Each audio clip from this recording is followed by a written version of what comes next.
was able to sell them $1.4 billion for 30% of the company. And now when you put that in perspective, right, everybody's going crazy over Kylie Jenner. Well, she sold 51% of her company for maybe like, what, $1 billion or $600 million or something like that. So she sold 51%, and I sold 30% of a separate company for $1.4 billion. And I still have SchollyMe here that we own 100%, but then we have SchollyMe International that we set up so that we can team up with the Chinese Chamber of Commerce. And I sold that part for 30%. Hold on, fam. Hold on. You build a company. Yeah. They like the concept of the company. Yeah. So you make a sub of that company. Correct. And you sell 30% of the company you just created for them. Of the sub, yeah. For $1.4 billion. Yeah. 30% of that. Yeah. And you still got the company that they liked initially. Don't touch the United States. Only the China. Only RMB. That's what you touch. So, and it's interesting is because people are really trying to come up with business models that make you work and make you have the talent, that make you produce something. And I want to come up with a business model that says, I don't have the talent and I don't have the scholarships. So, but if I can provide a space for you to get attracted to the coach or find a coach, then that's got to be worth something. And that's a good business model for me. My knees are bad, you know, and I don't have a school that I can give you a scholarship to. So I don't have to own everything, right? I just have to own the product, which is the mobile app. So with China, I knew that they wanted to get to the United States bad. They just didn't have a vehicle. Mm-hmm. So my second biggest thing was to try to figure out how to finagle my way for China to allow me to be the first social network from the United States to be in China. So Facebook's not there, Instagram's not there, Twitter, Google, none of them are in China. There's no Instagram in China? No. Really? You have to use a VPN, a virtual private network, to use Instagram in China. But Instagram's not allowed in China. Oh, wow, that's interesting. Yeah, YouTube's not allowed in China. Really? No. Okay. I didn't know that. I didn't know that. No. YouTube's not even allowed in China. So you got this idea, they like, yo, Mel, we got 1.4 billion, what's up? Like, was that like the initial? It wasn't really like that. It was some negotiations going on. So the initial negotiation was $750 million. And so I had turned that down like before they got out of their mouth. Hold up, fam. Hold on. Yeah. So was you eating already? Like your company's doing numbers and you're like, I don't need 750 million. No, I needed another 5,000 to pay some bills. Yeah, I was 5,000 short on overhead and just kind of bills, man. And it was just like, a lot of times me and my partner Lee. Are you hearing this? Yeah. You hearing this, Lee? Yeah. So a lot of times me and my partner Lee, we would come out of our own pocket to make sure people were getting paid or make sure vendors were getting paid. So if we were short 3,000 or 5,000, we would pick it up. So when he offered me the $750 million, I knew he had more. And so I said, no. I can't. Okay, how you going, cash, check? How you going to do it? I'm taking it. I'm taking it. Well, see, here's the problem, though. Here's the thing, right, that you have to understand is it's not about what something is worth, right? It's about what is it worth to the customer. So I knew that it was worth a lot to China to get their athletes, to get their academia, to get their people here to the United States. And it had to be worth more than $750 million. Because they're not going to offer you all they got. Right. So I had to gamble on myself. So I didn't tell my staff about the deal, and the negotiation was just me and my attorneys. And, my attorney was like, are you sure? I said, yeah, I'm sure, man. And then we just came up and we just continued to negotiate. And then I got them up to 1.4. You need $5,000 to pay some bills. Somebody offers you $750 million. I borrowed some money when I got off the phone with them. So, okay, I need to understand where that comes from. Like, where do you get that? Because the average human is not doing that. Man, you know what it is, man? When I was younger, man, I used to always see my dad and the drive that my dad had. And he was just a good dude. So I always wanted to be a version of my dad. And he never really took anything that he didn't earn, but he always says he should get everything that he deserves, right? Everything that he worked for, he should get. He shouldn't get anything more than that. So I felt like I earned that, right? Based off of what the customer needed. So when I was younger, when I was in like 28, 29, I became a millionaire for the first time. I brought my mom and dad their first house. And so I understand what it's like to have $1 million and then go down to nothing. And then to get back to $1 million again and go back down to nothing. So I understand that. So I was willing to gamble on myself. And the average person is not willing to go and be broke. And I was willing to be broke again for like another 3-4 months, another 5-6 months to get the deal. Now, if the $750 was all he had, I'd have took it. I'd have took $7 million if I thought that was all it was worth to them. I'd have took $7 million. So if I'm just a regular Joe out here in these streets, I'm like, yo, that's SchollyMe. I like that, man. Look, I ain't got a whole bunch of money, but I feel like I could build it. I give you $7 million. I give you $5 million for it. You'd have been like, all right. Yeah. That's another level of thinking. Yeah, man, because it's like, what is it worth to you? What do you have and what is it worth to you? So, like people, I always tell this story, and it's like, I have a car, and you need to get to work. So you call me and say, yo, Mel, I need to get to work. It's 20 minutes away. I said, where are you working at? Well, I'm working at Target. He's getting about $15 an hour.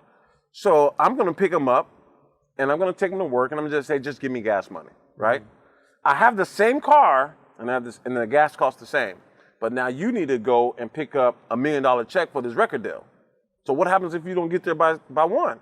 Man, they probably going to take it down to $500 million. Or they're going to take it up to like, $500,000. So what I say is, what is it worth to him? So instead of the gas money, now I say, okay, so if you're going to get this record deal for $1 million, and I'm going to take you there, fam, got to give me a Rolex watch. That Rolex watch is probably going to cost $20,000. So I can either now take the watch or take the $20,000. But now it's worth $20,000 for you to go get $1 million. And that's what I tell people is they're so focused on this is my fee. But my fee changes minute by minute. Like you may call to book me to do something and I might give you a fee. Life called me to book me something and it's going to be huge. He can be listening to me, talking to you, and he got a different fee. Right? Because what is it worth to Life? He's selling tickets, $50 a piece, and it seats 2,500 people. You want me to come and speak at a school. Why is it the same fee? You got to change your thinking. Well, let's get this clear. Like, first off, are you going to come speak at Social Proof? I ain't got no money for you, okay? I need you to speak at Real Social Proof Conference, April 2nd and 3rd, 2020. Are you going to speak? I ain't got no. Well, since I'm on camera, yeah. That's how you put the pressure on him. Cold-blooded, right? Yo, that is cold-blooded. You probably going to everybody.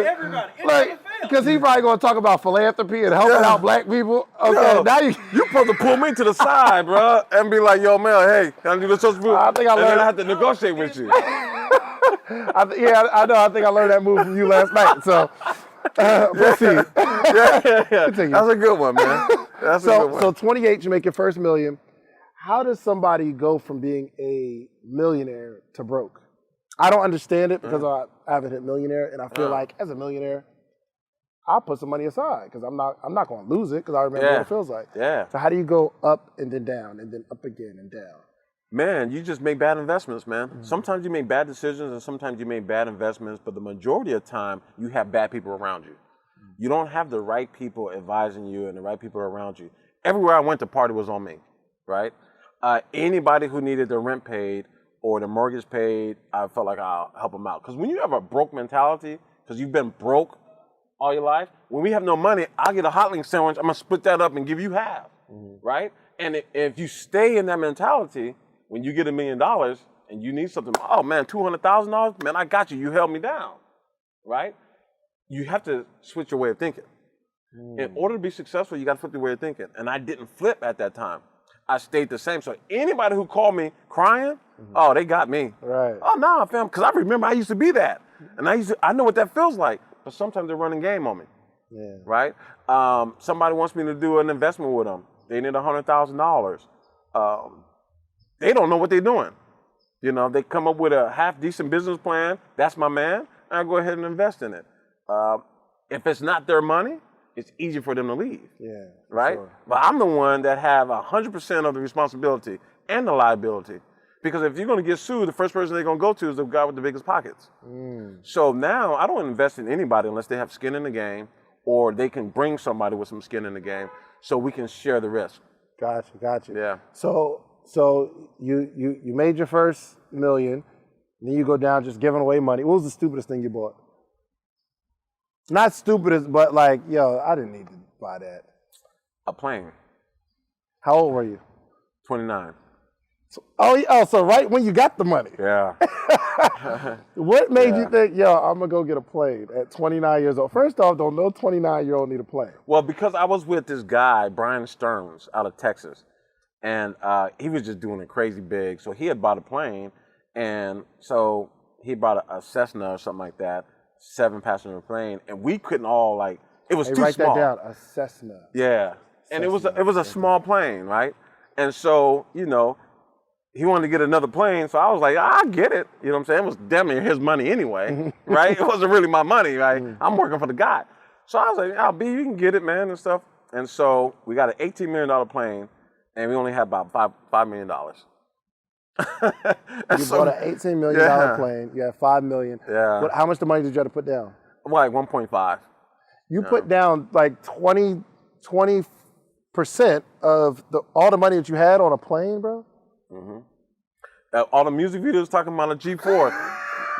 And this was a G3. But it looked like a G4. Right. Yeah, so my man shout out the Chrysler looked like a Bentley. Yeah, until the G4 pulled up next to it. Yo, so my man Brian Stearns, shouts out to Brian Stearns, man, because Brian Stearns is the guy that actually helped me get my first $1 million, man. And we was doing it. We were wilding out and doing it big, and had the Lamborghinis and the Ferraris as the company cars. We had a fleet of limousines. We were just wilding, right? And so it's easy to lose it. Listen, we hired 14 off-duty LAPD's officers to be our bodyguards, man. Why do you need a bodyguard, bro? We didn't. That's why I went broke. Right, makes sense. Yeah. Tell me some cool stuff about having a plane. Let me just be in a.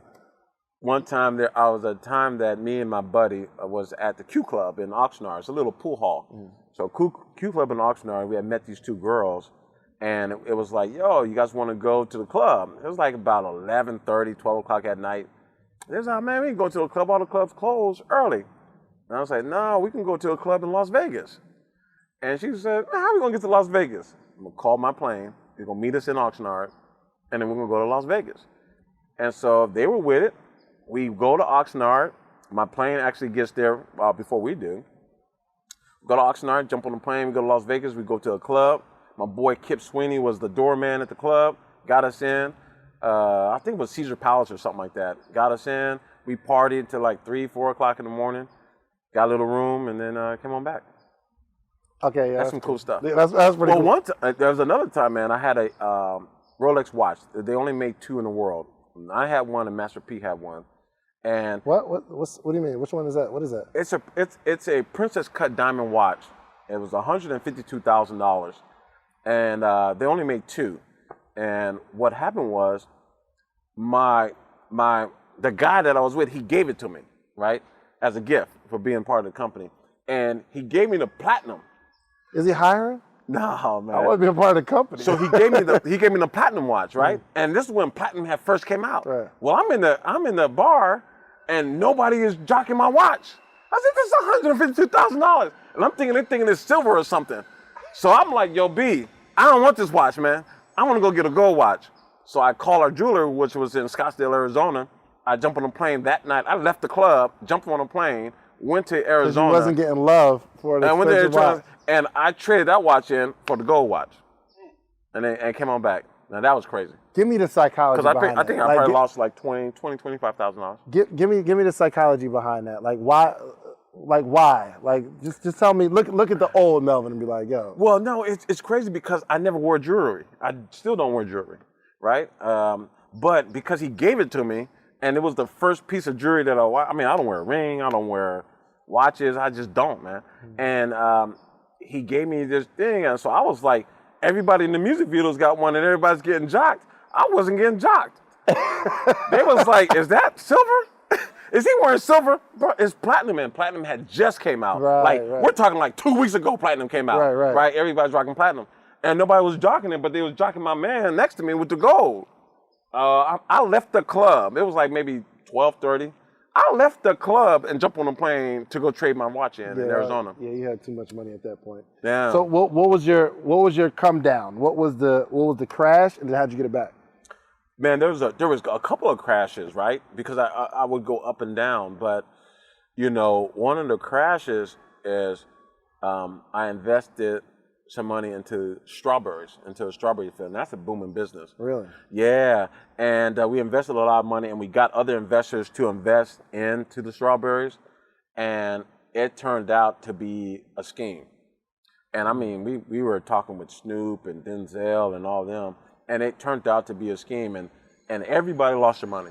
I mean, everybody lost their money, and FBI got involved and all kinds of different stuff. Yeah. The strawberry scam. Yeah. Well, I live in Oxnard, where it's the best place to grow strawberries because of the weather and the soil and everything in there is the best place to grow strawberry. What the problem for me is the person who was doing the strawberry stuff, they were living in Oxnard. But the fields that we had were in Santa Maria, 2 hours away. Right. Man, if you don't cut it out. And wow. we lost pretty much everything, man. Dang. All right, so let's talk about the SchollyMe. So obviously we know you sold a percentage of the created company, which I'm still like, just feel some type of way about. That's crazy. But 1.4 billion, but you were doing it for 8 years. Yeah, 8 years. Give me the beginning of how you built that. Because there's a lot of entrepreneurs that, you know, we're starting a company and we're trying to figure it out. And one, we can't see 8 years ahead. Yeah. Oh, you know yeah. what I mean? Listen, I didn't think it was going to take me that long either, but I didn't have a goal and I didn't have a plan. What happened was I was doing pretty good, but I was on the downslide. And so then a few months later, I ended up losing the condo that I had in Ventura and put all my expensive furniture and everything in storage. My shoe collection, everything, man. I probably had like maybe 300-400 pairs of shoes. Everything was in storage. And I go live with my brother Paul in Newbury Park. That's right up the stairs from where my mom and my sister's living. And I couldn't afford to pay my storage after like 3 months, and they were going to auction everything. So I had to write them a bad check. I hope it's been covered now because it's like 7 years. Right. I don't know what the statute of limitation is. but on a bad check, you know what I'm saying? But I mean, I can fix it if I need to. But so I wrote them a check just so that they could unlock the door. And I didn't want any of the artwork or anything that I had. I had my brother's Oxnard yellow jacket, Letterman jacket, that when he died when I was 13 years old, and he worked so hard to get that jacket, and he had just gotten it, and he ended up dying in a car accident on the way to school. So all I wanted was his jacket and my computer. And then I felt like if I had those two, I can get anything in the stores back.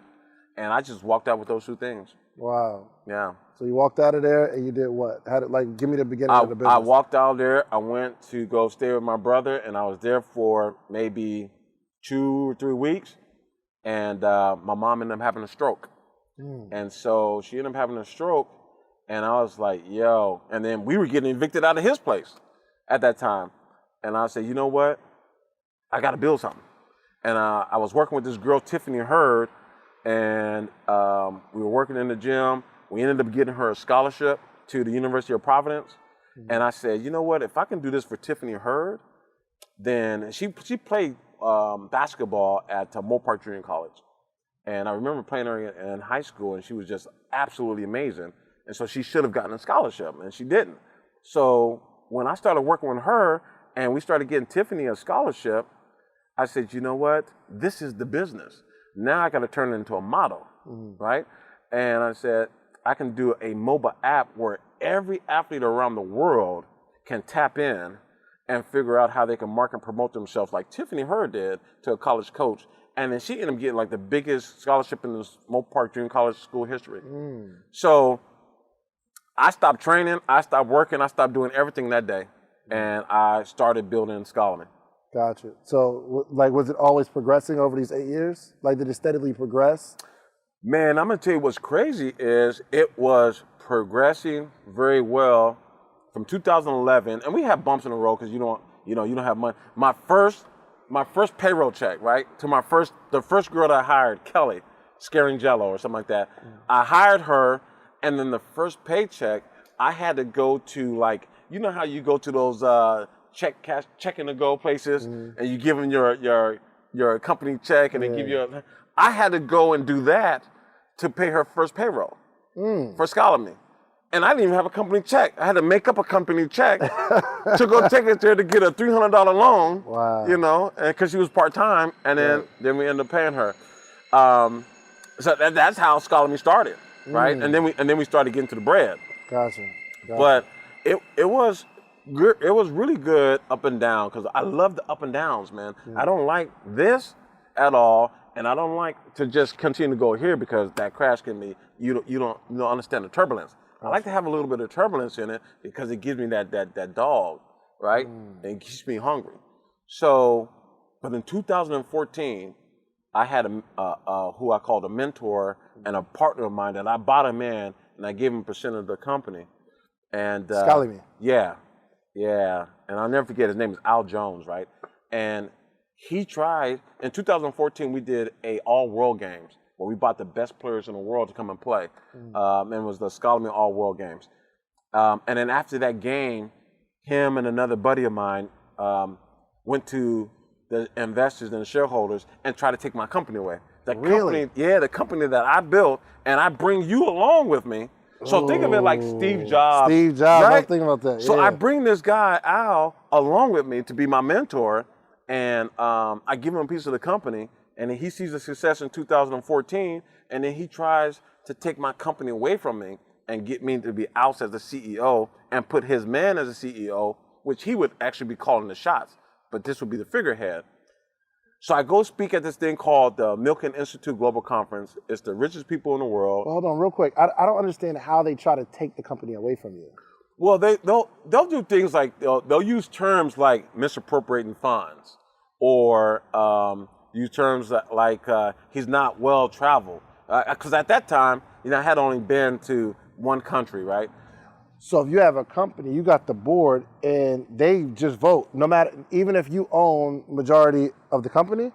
Yeah, your board has a lot of control. So you got to be careful who you put on your board of directors, because they could take your company away. So you work for your board of directors at that particular time. You don't really work for yourself. No matter how much money you have, they can take your company away.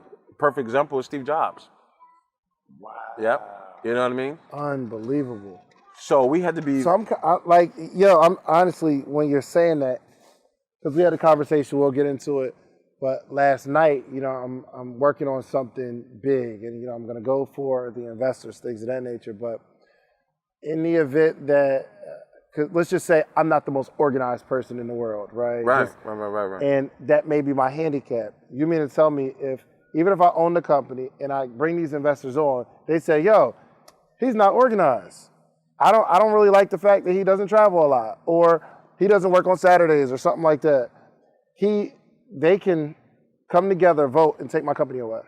Well, here's the difference. If with you trying to get investors, you're going to start off with the investors, and unless you're selling stocks, like actual security stocks, then you don't have to have a board of directors. So you can sell those. You can sell a percentage of your company to investors, and now all you have to do is own 51% or more of the company to have the controlling interest. But you can have less than 51% and still have controlling interest by the proxy vote. The proxy vote is important because let's say Life comes in and he owns 5%. Let's say my man comes in and he owns 10%, and I own 49%. I don't have a majority. Well, if I can get his 5% and his 10%, I get another 15%. And that means all their votes are the way that I vote. But that's only if you're trying to be a public company? No, anyway. You always want to make sure that you're in the majority position, right? Gotcha. So if you got investors and you went down, like, let's say you start off with the investors and you start off giving away 15%. You're good. You don't have to worry about that. There's nothing they can do. If you give away 30%, you're still good. There's nothing you can do. You don't have a board because you're not selling securities. Right. You're not selling stocks. You're just selling a percentage. You just have to have a majority of the shareholder. What's the benefit of selling securities? And I'm trying to answer these questions. I'm trying to ask these questions. One, I want to know, but a lot of our audience, they may not understand big business. And once we get there, we need to kind of know this language. So Yeah. what's the difference between just selling, okay, I'll give you 10% of my company for $10,000. Like, what's the difference between that and the securities? Well, the biggest difference is I can raise more money, right? So, like, let's say I say I'm going to sell 1% of the company for $10,000. So somebody has to come up with either $5,000 or $10,000 for them to get in. But that 1%, if it's in stock, 1% can equate to 13,000 shares. So somebody now can buy $500 worth of shares, and I can get somebody to buy, $1,500 worth of shares. It'll get me to the next level if I needed to. You want to sell shares because you can generate and make more money by selling shares to more people than you could if you sold a block. So you have to sell 1%, and you have to sell 10% or 15% when I can sell 1,000 shares, and I can sell the shares at $5 a share and get $5,000. Or I can sell. Do you only have 100 shares though that you can give away? No, you create how many shares you have. So SchollyMe has, I believe, and I can't be specific because we're a private company, but imagine SchollyMe has over 1.5 million shares. Got you. So you say. So you can actually have 20 million shares. Got you. Yeah, and then you can sell those shares for $2 a share. You can sell them for. So imagine if you created a company and you got stocks and you were able to sell 20 million shares for $2 a share. Now, how many people do you know have $2? Everybody. Right. So then, how many shares could you actually sell at $2 a share if you have 20 million of them? And how much would your company be worth? That makes sense. So that's the difference. Versus you're selling 1% versus one share. Got you. Can you share like your initial investment raise? Because let's just say, Omar, what's the name of your company? Say it again? Life Jacket Lifestyles. Follow Life Jacket Lifestyles. But say he has a company, Life Jacket Lifestyles, and he says, yo, I want to get a store. I'll make this a global brand. It's going to be a $100 million company, right? He goes to an investor, and they ask for some money. If it's going to be 100, I want to get in on that too.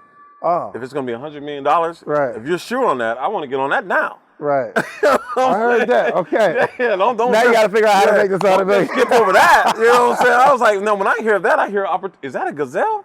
Right. That was like, oh, let's go. That's like food. We can eat. Right? Yeah. So walk through your journey of getting investors. So the ideal was, I wanted to figure out, I didn't know how much my company was worth, so I wanted to figure out how much money I needed, right? And so once I figured out at the very beginning that I needed like $50,000, then I was like, okay, well, I'll sell 10% and divide that by what I need, and this is how much I'm selling shares for. Right. Hold on one second. Is it raining? It's about to rain? Is there a little... I mean, you can wrap it up. No, I can't. I need a little teepee, a little something. We're going to change locations, ladies and gentlemen. All right, cool. So we're talking about you're initially getting investors. Like, give me the tutorial. Yeah, so what I did was I figured out how much I was going to need to get to a certain point. Now, I don't know what that point is. I just said, hey, man, this is how much I need to pay the programmers. This is how much I need to pay this person and that person. Because you have the company now, you just need the app. So now I need the app, man. I don't want to be going to check and to go and paying my staff anymore. Right. So we figured out how much money that we need to get us by to where we can try to go get more money and bigger money and get to the next, what we call milestone. How much did you think you needed? I thought I needed 50 grand. 50 grand. I didn't know how much it cost to build a mobile app. I didn't know how long it took. I didn't know anything. So you just when I started. 50 grand sound good. We need about 50. We need about 50 grand. That's it. Right? Let's 50 do grand it. is a lot of money to a lot of people, right? So I felt like 50 grand. So when I took the percentage and I took the money that I needed, the shares came out to $4,710.82. $4,700. $10.82. So my initial investors paid $4,710.82 for 1% of the company. And then that 1% of the company right now is selling for roughly around $107,000 in probably February or March, the 1% is going to be anywhere between $5 million and $10 million. So the 1%, let's just say it's $5 million for 1%. Yeah. That means the people who bought one for $4,700 can cash in for $5 million. Yeah. Wow. Mm-hmm. Wow. So you look at it like Facebook, right? If you were able to invest in Facebook early on, you would get in for very cheap. But now Facebook's worth $100 billion, so 1% of Facebook is $1 billion, right? I think the owner of the Clippers, Steve Ballmer, he has like 1.8% of Facebook, something like that. It's not even a lot of money. I mean, a lot of percentage. And it's like $800 million or something like that. So between him and his partner, I think it's like 1.2, 1.3. Don't quote me on that because that's his, but you can look it up because it's public knowledge. Yo, so first off, anybody want to put a couple dollars together, like on this 100 on a 1%? That's gonna be worth $5 million. Okay, Yeah. I 100% believe that. So if anybody got a little something, I got about $18, and we can. You're close. Yeah, You know what I'm saying? Now you just need to get 1,000 more folks. Let me see. Can I put something on it? Can I get a slither of a percent? Yeah. So you're saying $47. What's this pitch? $4,700. $4,700. What's this pitch that you're telling people? Like, I need to know, like, what type of posture do you have? What are you saying in a meeting? Are you saying, give me $4,700 for this 1%?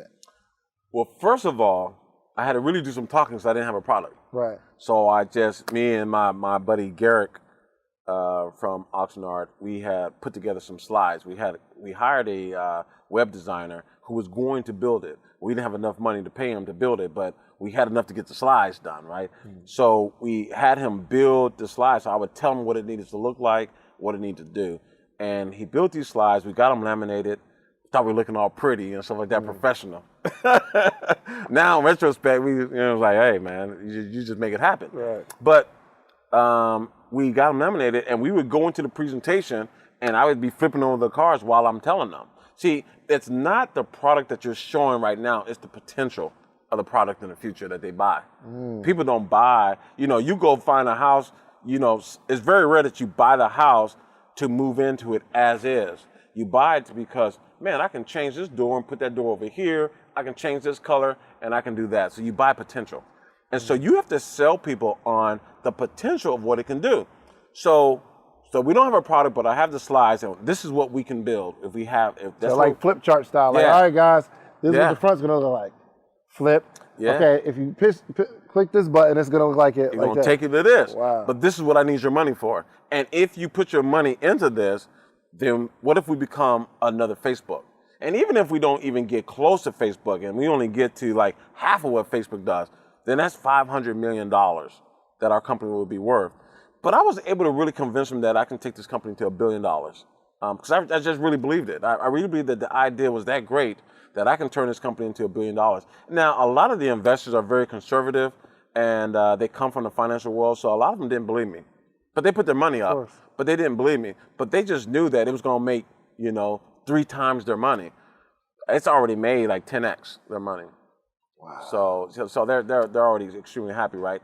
But it's like you have to be able to articulate the market size. You have to articulate the growth rate. You have to be able to articulate that there's customers out there that will buy this product once you get it built. Because you don't have anything else to go by. I mean, there's no data to go by. You don't have one customer. There's no product to go by. You don't have a mobile app. I didn't even know how to build mobile apps. But what I knew was the market, and I knew sports. And so I just had to convince you that if you bet on me, then we can probably chase Facebook or Instagram or Twitter. Gotcha. Yeah, and that's what we were chasing. So you raised the 50,000. Now what? Now we go and start to build. And so. But then you needed more money. Then I need more money, yeah, because there's a weird thing called burn rate that I didn't know at the time, right? Your burn rate is how much money you spend per month, right? And I just thought we had $50,000. Right. But if you're spending $10,000 a month, you only got 5 months, right. right? I just thought the $50,000 was going to last us, right? But it didn't, so we had to go out and raise more money. Well, now we have a product. Even it wasn't even a beautiful product, but at least if you can give somebody something on beta test on their phone and they can touch a button, now you get to raise more money. Because see, now I don't have the slides. So when I have the slides, it's $47,000. When I have $4,700. Right. When I have a beta test where you can touch 2 or 3 buttons and it does something, now it's $19,000. Right. Because your risk is being less. As I get closer to building this thing, you get less risk. Right. So then we did that. We raised a lot of money in that, and we take that to the next milestone. Now I got to raise more money. Right. So now it's like, okay, well now you can touch it, you can feel it. Now it looks good, it's pretty. Right. Now it's $50,000, and then it gets to where it's $100,000, and now where it gets to where it's going to be $5 million based off of different contracts and partnerships. Gotcha. But what's interesting is people think that you have to have a dope, solid product in order to go partner with a big company. Now, how big is Nike? Huge. You say Nike is big, right? We had no product. We just had the vision and the story. I had just raised like $45,000, $50,000. We go to Nike and we tell The Nike. audacity of you, sir. What? What? All I wear was Nike. Audacity. I wear some Adidas too now. I do wear some Adidas. But at that time, all I wore was Nike. But now we do stuff with Adidas too. But what I did was, I said, if I was going to invest in stuff like that, my man's got the 95 Air Maxes, right? And that's the dope year to have Air Maxes. And I got the Jordans, and there's other people out with Nikes. So I want to invest in things that I like. I really try to invest in things that I will use or things that I believe in or like. So I wanted to go to Nike because I wanted free product. I wanted my staff in all Nikes, and I want them to send me shoes. So I go to Nike and I say, hey, yo, you guys need an official recruiting social network on your team. And they was like, boy, what you talking about? Nah, you need this. And because you guys have the EYBL, you guys have all this stuff, let us be the official social networking partner. Well, in 2012, they made us the official social networking partner of the Nike Tournament of Champions in Arizona. And we didn't have a product. We didn't have a product. We were out there getting people to sign up, and all you can do is put your first name, your last name, and your email address. Now, they have 1,500 people here. All the biggest college coaches in the world are here. They had over 300 coaches, all these different athletes. So on the first day, we have this whole big old dinner, right? And they got me and my SchollyMe staff sitting in the front. And they have our logo on one screen about 25 feet. And they got the Nike logo on another screen, and that's it, just us two. It looked like we was a big company. Right. You get to the tournament the next day, can we get you to put your name and your email? Crazy. Right? And so we were just collecting data. Right. Because the data was worth something, right? And we can email them, but we didn't even have a product. And we showed up to the Nike Tournament of Champion, and man, they treated us like kings and stuff like that. So that's how we got our first big start with Nike. And then in 2014, we did the all-world game. They shipped over 100 pairs of exclusive shoes, the Kobe Bryant's, the LeBron James Black History Month, and Kevin Durant's Black History Month. And we had all of our guys and girls wearing those shoes and the uniforms and so forth, and we had to pay a dime. Now, then I parlayed the Nike deal, and I go over there to Adidas. So shouts out to my man, D'Anthony Langston over at Nike Real Run, and then Atope over at Adidas to come to Magic, because then I started doing stuff with Adidas. So I'm one of the only companies that do that as a recruiting platform for both Nike and Adidas, and they can't get mad at each other. Amazing. So, all right, so we got a big audience of entrepreneurs, so I'd love for you to give some entrepreneurial advice. Actually, before we do that, I want to know how your brain thinks in terms of business. So let's say, for instance, I have a t-shirt line, right? And you were a part of that t-shirt line. What would be some of the things that you would, what would be some of the steps that you would take in terms of building this clothing line, this t-shirt line? Man, first we would identify the market, like who we're trying to sell it to. And I need to see how big that market is, and then that'll tell me how I'm going to market to them. You can't you can be a brilliant person in marketing, but you can't market everything the same. I can't market CBD the same as I'm marketing the Bible, right? It's two different things, right? You got to get to heaven. You need this to get to heaven, right? You just need this to get to work. Right.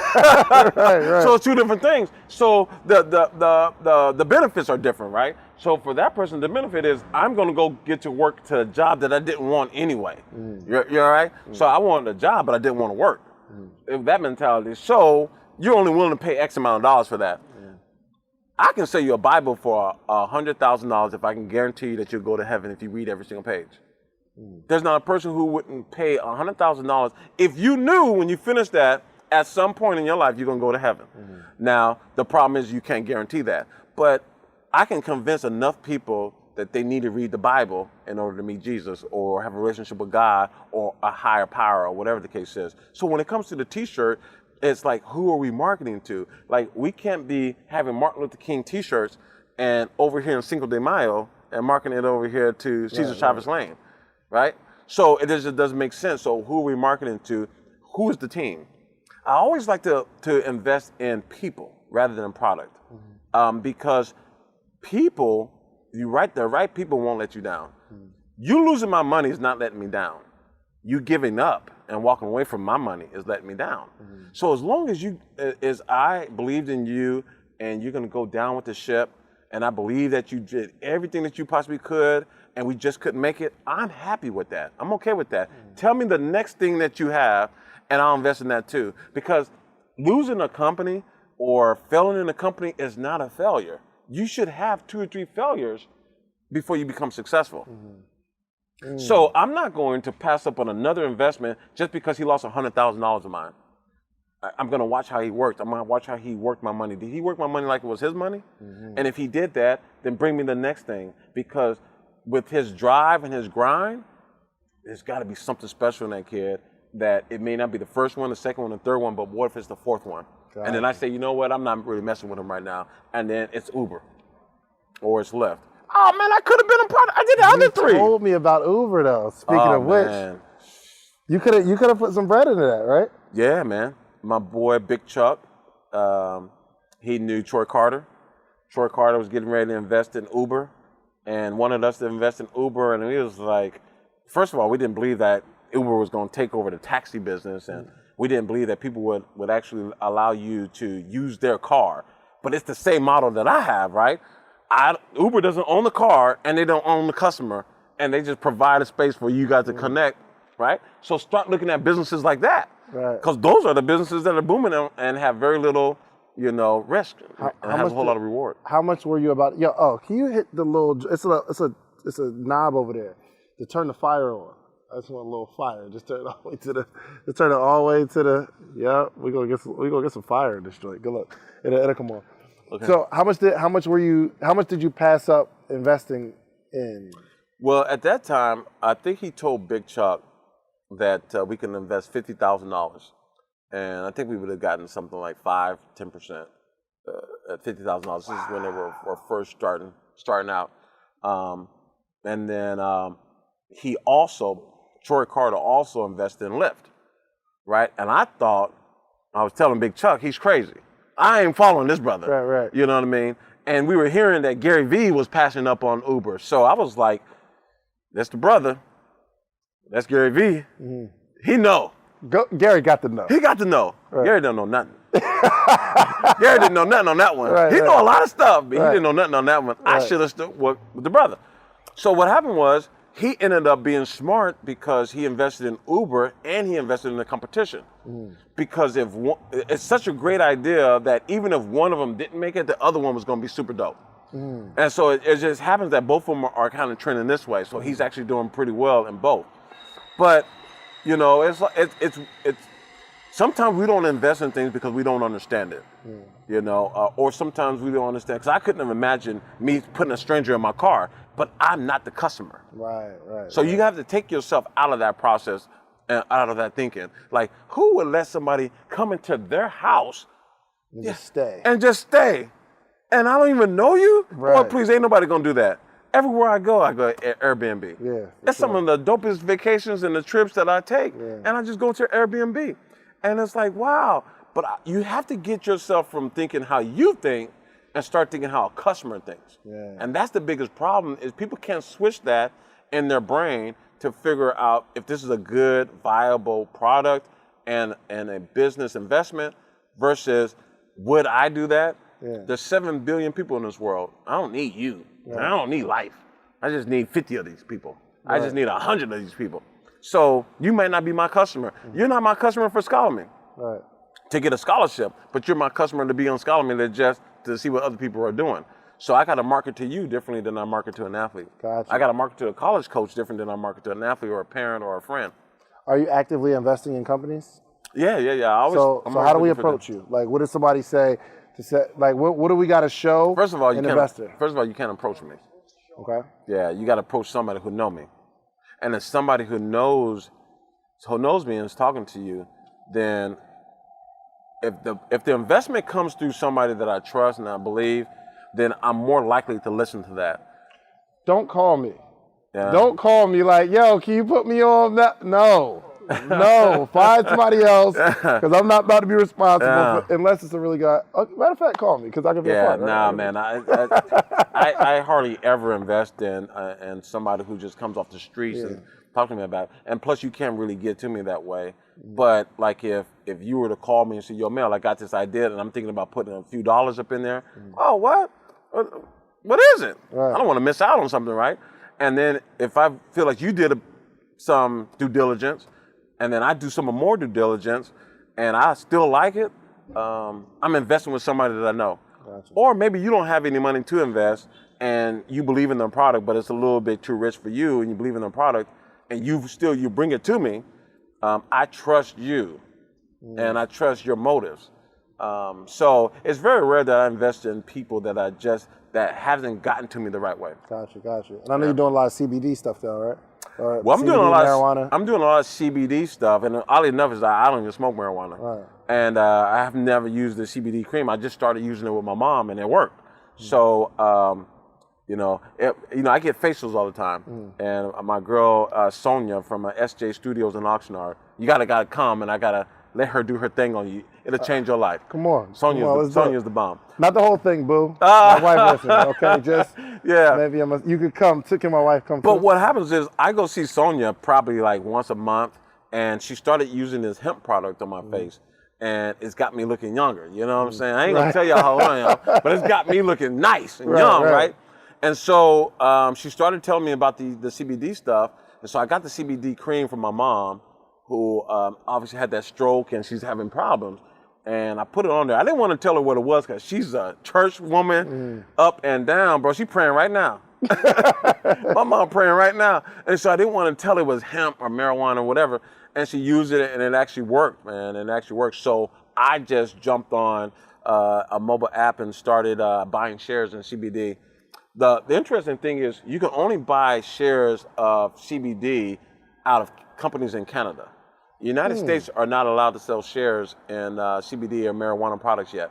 Really? So it might be good for us to really be looking at when it is open in the United States, and that might be a gold rush. Well, why wait until everybody knows about it? You want to invest in something before everybody knows about it because then the value comes down. Gotcha. So now I'm getting in early, and if they're the only ones that are doing it, we're first to market. Oh, you got some in America now? No, I have them in Canada. Yeah, gotcha. Yeah. So I have like maybe 3 different marijuana companies, and they have different uses. And so I've invested in those. I don't drink coffee, but so many people drink coffee, so I invested in some coffee stuff. I have a restaurant in Ventura that I invested in, self-pour bar. I don't even drink alcohol. But so I don't have to, always know the product and use the product, but I do have to believe in the product. Gotcha. Yeah. Okay. Good. I want to get a couple of questions from y'all. Obviously, while we're here, we have a live studio audience. It's only 3 of them. But they live though. For sure, we live. They live. If y'all have any questions, we can kind of ask them and get them answered. My question is, when did you know that you was going to be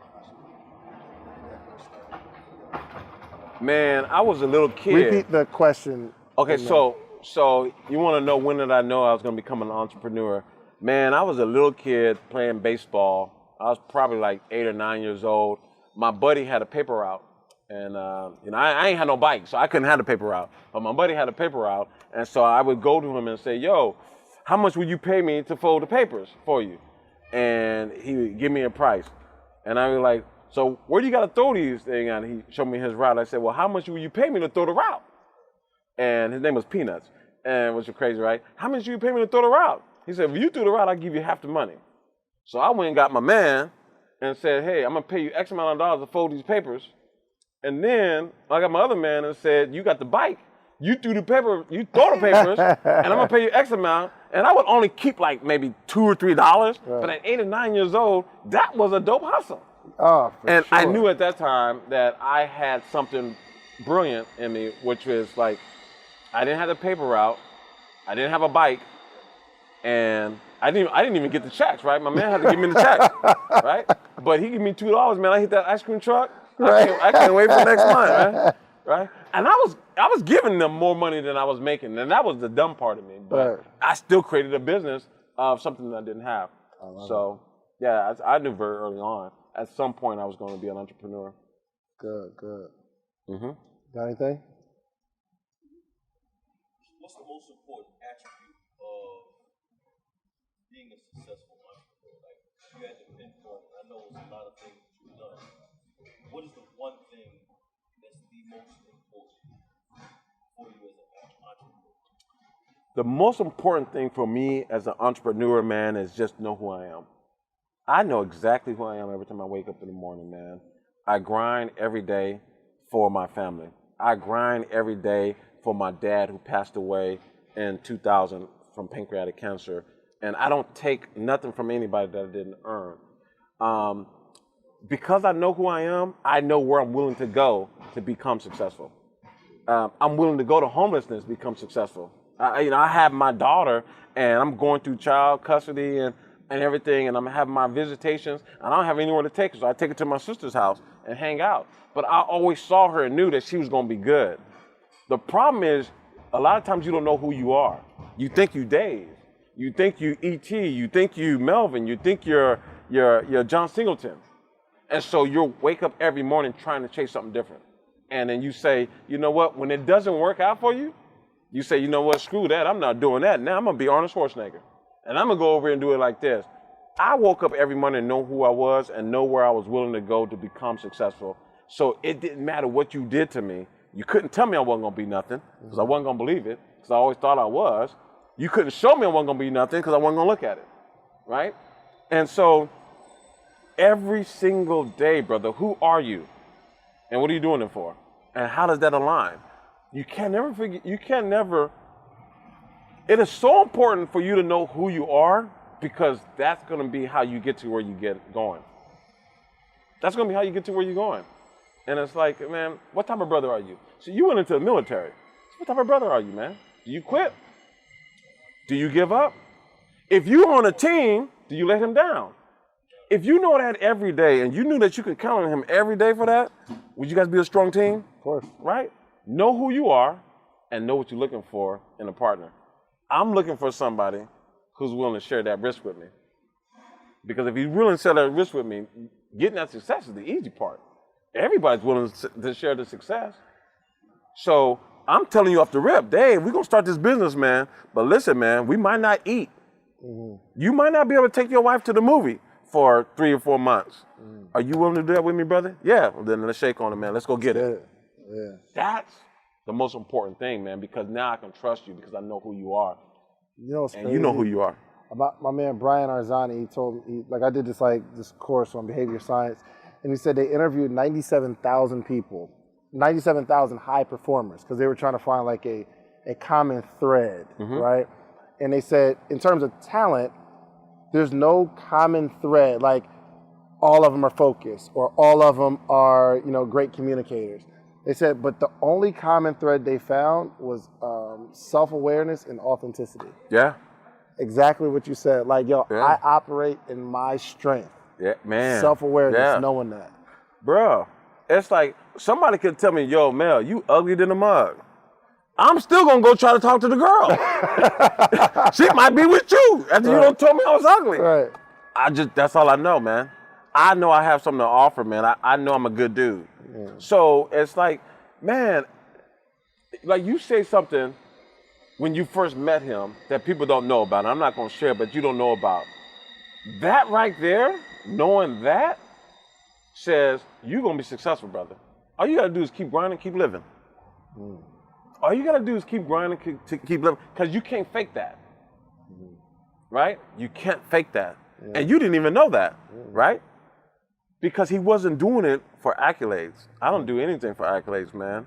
You know, Except for that watch thing, because you wanted to. Yeah, that watch thing, man. He wanted them accolades. Yeah, I was watching. This is platinum. Just came out yesterday, man. I was watching too many music videos, man. I don't know, man. They got me, man. They got me on that sucker stuff, Dave. Sleepers for suckers, Dave. I was a sucker that day, boy. But yeah, man, and it's just so many people just lose themselves in wanting to be famous, and they lose themselves in wanting to be successful that they sell themselves. I ain't doing none of that, man. I'm gonna be the same dude every single day. I mean, you see me, you know how I am. That's how I am every single day, brother. For sure. And I love me some me. Oh, absolutely. And you wouldn't think like just your success level. Like sometimes I forget, like like the status of like billionaire, right? He's like Brandon, like he's just a regular cool dude. So I appreciate you being. Wait a minute, you got to tell him how we met, right? Oh, for sure. So I'll let you tell us your interview. But so I was like, what? So I was, I've got several mentors that that are billionaires and things of that nature, and I was checking on our Instagram account, and I log in every now and then to check to see what our guy Robert is doing from time to time, and I saw David on there. And he used to kill me with the Dorito Dave. And for some reason, Dorito Dave used to speak to me, man. And so I was like, yo, this brother is dope. And I didn't have an Instagram. So I would have to come and check on him to see Dorito Dave. And so one day I was like, man, I got to get this brother to follow us. And so I reached out and I was like, yo, my man, I just sold my company for $1 billion, man. What I got to do to get a follow? And he was like, just ask, fam. And next thing you know, he followed me. So I was like, well, let me go buy the book. And here's the thing, when he said it, I'm thinking, okay, all right, a billion, all right. But it was just, I mean, he asked me to follow. I'm like, yo, just ask me. It ain't. Yeah. I don't look at myself like that, and we need to get into that too. Yeah. What you told me yesterday, because it really changed me. It was, I didn't. He's like, yo, what do I got to do to get a follow back? I just sold my company for $1 billion. I'm like, yo, just ask me, and I just followed him, right? And then he joined the coaching program. Yeah, so I bought the books I wanted to support, and then I want to see who you really were. And I found out you weren't really Dorito Dave, and I don't know what I was thinking. But I thought you was Dorito Dave every day. Right. No, man, this brother is intelligent and intellectual. And I was like, yo. So then I was like, okay, so I got to get one-on-ones with this guy, right? I ain't never been in a group. My staff is like, you ain't getting in no group. Hold on, he said, yo, that's not him. He doesn't just eat Doritos all the Yeah, time. this brother right here got stories. And so I ended up reaching out to him, and I was like, yo, man, I need to get some one-on-ones. He's like, yo, join my sessions.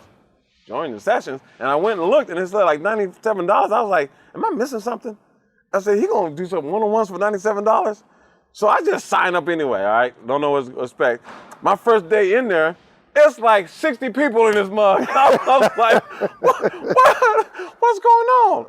And so I was being very quiet. But the thing that struck me that day was I happened to come in on the day that you were talking about opportunity.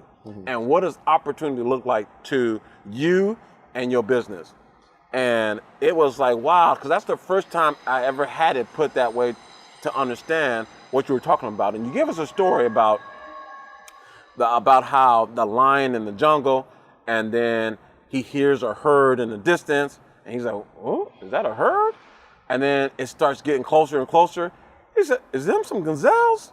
And it gets closer, them is some gazelles.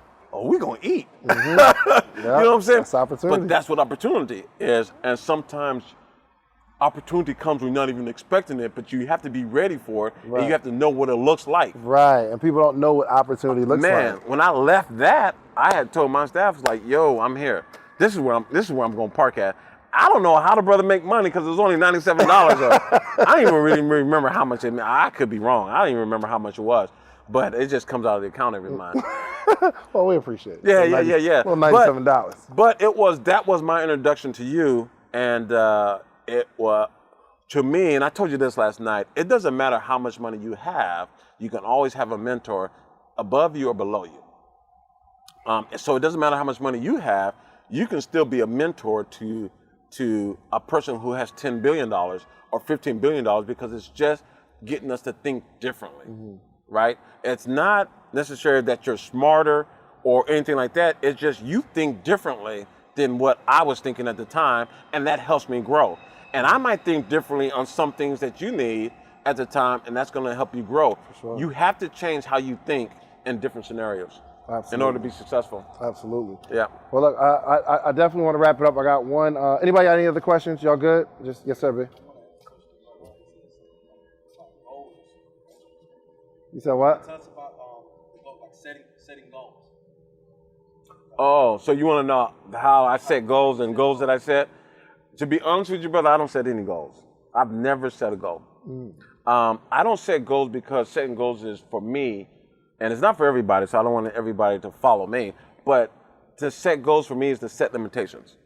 So people say, yo, I want to make $1 million a year. I want to make $1 million in a year. And I say, well, how much money you have to make $1 million in a year? So they'll tell you their number, right? $83,000, right? So every day that you wake up, you're trying to make $83,000 a month. I want every single thing that God got for me.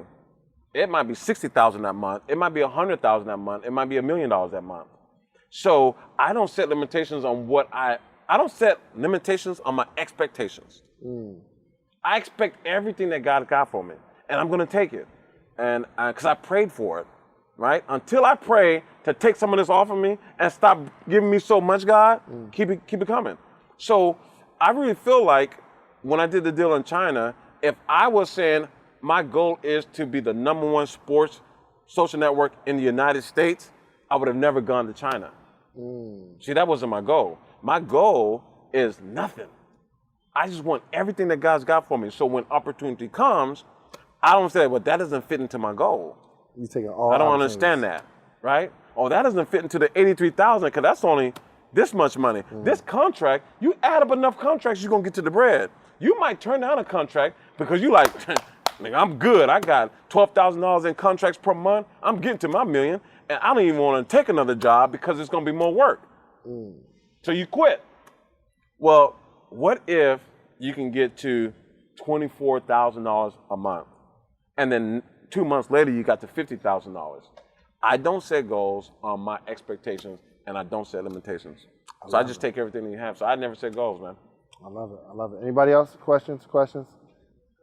Okay, cool. So as we wrap up, I like to set predictions because I want to be the first to hear it. And that's what I mean. I want to know where you see yourself in the next 5 to 10 years, or some things that you would accomplish in the next 5 to 10 years, so that we can look back at this video and say, yo, Melvin said that 5 years ago. Look at him. He actually did it. So, and I know you don't set goals, but give me a few things that you feel like you're going to accomplish. Man, well, first of all, let me tell you where I see myself in 5 or 10 years. I see myself in God's hands, right?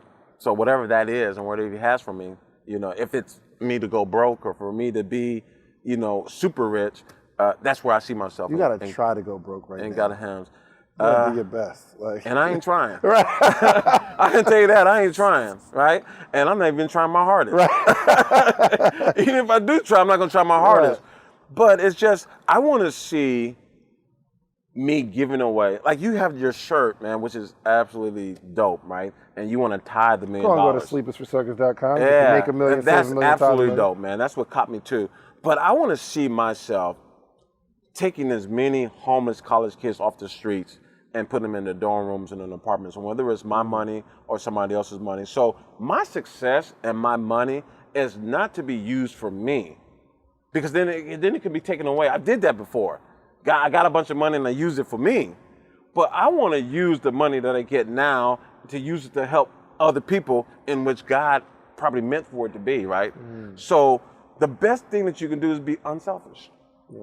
So in 5 years from now, if I'm giving away scholarships, I'm going to be blessed with business. right? And so if I just want to get as many homeless kids off the street, I want to help as many kids get into college. I want to help other people achieve their dreams and their goals and their business. The brother with the T-shirt, life speaking. I mean, life, man. I went on the first call I went on with. I knew he was special, right? And he needs to be heard around the world. So if I can get behind people and help them achieve their dreams, I believe that I'm going to get more. Yeah. I'm going to get a lot more. So what does that look like? Man, close your eyes and imagine the most successful person you've ever met in your life. And that's where I want to be in the next 5 to 10 years. I love it. I love it. All right. Well, like I said, I'm done. So, man, we about to wrap up, man. One, thank you so much. I appreciate the opportunity because it's not that often that I find that like the super, super successful, obviously entertainers, you know, you can kind of hear people talk, but super successful people will actually sit down and talk with, you know, small business entrepreneurs and talk directly to small business entrepreneurs. Yeah. So I really, really appreciate that, man. So if you can kind of get... You appreciate that more than me picking up at the airport? It's because it's for them. Well, I said, B, what you doing? What you doing? I'll be in LA. I said, Mel, what you doing tomorrow? I'll be in LA. He said, I'm picking you up from the airport. I said, really? Well, that's exciting. That's what's up. Yeah. So one, just close this out. Any words you have for either that struggling entrepreneur or somebody that's thinking about getting into it, and they're not too sure, they've been struggling for a while, they're trying to figure it out. Close this out with some good nuggets. Well, the thing I ought to tell you is being an entrepreneur is going to be a struggle, right? It's going to be hard and it's going to be tough. And what I'm going to tell you is the realest advice that I can give any entrepreneur is watch how you talk to yourself. Mm-hmm. Watch how you talk to yourself. Like, your wife can tell you something and you might not listen to it. Your dad and your mom can tell you that you're not going to be successful and you might not listen to it. The person that you're going to always listen to is yourself. So if you tell yourself, man, ain't nobody going to buy these T-shirts. I'm going to get these T-shirts, man, and make them. I'm going to waste my money making them. Ain't nobody going to buy them. 100% of the time, you won't make those T-shirts. They're going to believe you. Yep. If you tell yourself, there's no way I can build a company from nothing, not knowing how to do it, and I'm going to turn it into $1 billion, ain't no way I'm going to be able to do that. You're going to go get a job. Watch how you talk to yourself because you always listen to yourself. You trust yourself, don't you? Yeah. You believe yourself, don't you? So watch how you talk to yourself. Be positive, right? Be positive because if you are positive to yourself, you're going to be able to come out of anything. You're going to be able to build anything and come out of anything. If you don't believe me, ask President Obama. Right? Ask Oprah. Ask Mark Zuckerberg. They talk to themselves right, man. Wow. I love it. I love it. Man, well, listen, so just to let you guys know, we will officially have a billionaire at the Real Social Proof Conference, April 2nd and 3rd. We peer pressured them into doing it. On camera. That's cold-blooded, man. So from now on, just so everybody knows, when you want to do an interview with me, you're going to sign a disclaimer off camera that you can't ask me any business stuff on camera. This guy right here, man. We changing the paperwork today. First off, that is a Melvin move right there. I feel like Melvin been in the offices and that's the type of thing he would do. So, appreciate it. Make sure, tell them how to follow you on social media. Listen, please. I just got on Instagram. Meaning he answered DMs. So this is the time to follow him. I just got Instagram. I need y'all to take me to 400 followers. That's going to be an easy one. That'll be an easy one. Yo, get my numbers up. Melvin _Nunnery. Nunnery. Follow me. Hit me up. Talk to me, man. I talk back. And we have SchollyMe on Instagram as well. Follow us at SchollyMe. And so, let's have a good time. Let's grow. Don't send me any business proposals, any investment inquiries. Just talk to me. Just talk to me. Have your man or your girl get to me. Right. Not your girl. Not your girl. Have your man make the introduction to me. Oh, for sure. Yeah. I love it, man. Yo, make sure y'all follow my man, okay? Like, y'all are going to see more content. If I got something to do with it, okay? We about to definitely have Melvin putting out more content. We about to change the game. Follow my brother, okay? Get your tickets for realsocialproof.com, realsocialproof.com. You want to be in the building 2 whole days. Obviously, we got... Hey, what day am I speaking? I don't know yet. Who am I speaking to? Can I speak with life? Yeah. Okay. Sure. I'm rocking with life. Yeah, life is there. Oh, life is what? there. I'm rocking with life. Well, see, you and Andre got a workshop together, so maybe it'll be on that, but I'll probably have you on stage interviewing you. Oh yeah. I'll do that, man. Yeah, so all day. Q&A, because I want the people to be So you able gonna to have me sit working? So that's 2 days I'm gonna be. No, on maybe stage? the same I'm day, just working 2 now. workshops. Oh man, I gotta get my disclaimer. You already committed. Man, I gotta get my disclaimer, man. Yeah, I gotta get my disclaimer from now on, bro. Man, take out your phone and type on this and sign right here, bro. But you love me to be a business partner, though, because I'm aggressive. I got to go get Absolutely. it, right? I like that hustle. I like that I'm trying to display it just in case, you know what I'm saying? I got an opportunity. So make sure y'all follow Mel, please, man. Again, go to realsocialproof.com and continue to like, share, and post these interviews, okay? Real Social Proof. Peace. No, appreciate you, man. Oh, man. Appreciate you, brother.